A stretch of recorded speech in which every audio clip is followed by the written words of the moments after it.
Maithili express की शानदार प्रस्तुति।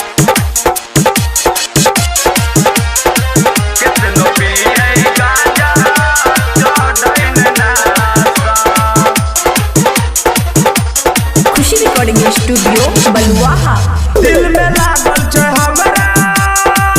आग गे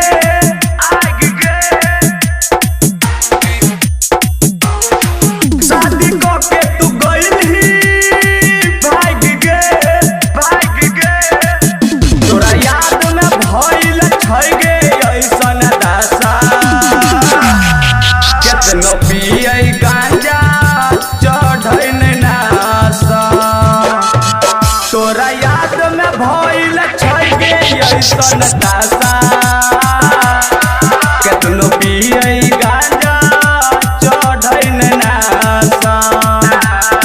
केतनो पियै गांजा चढ़ै नै नासा केतनो पियै गांजा चढ़ै नै नासा डीजे सुमित सतीश भैया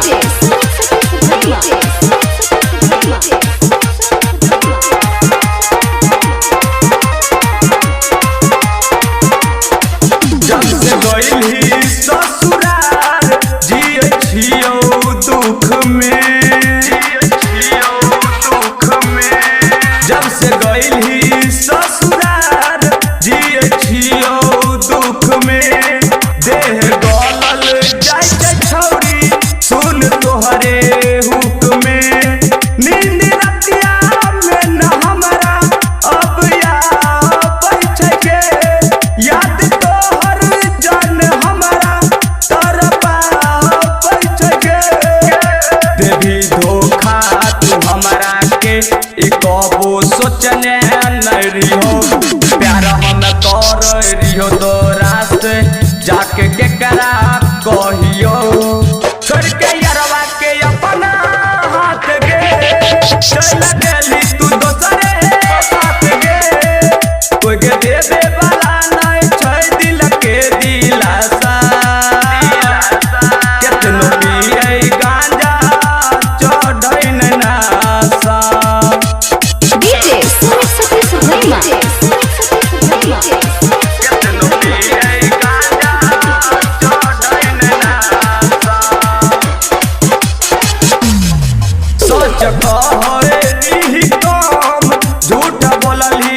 ज्यादा गे सच कहै रही कम झूठ बोलली ज्यादा गे कर देती बदनाम तोर दलही वादा गे राइटर बिसेला जगर जनती हो गे कब प्यार हम तोरा से न करती हो गे सुमित कल के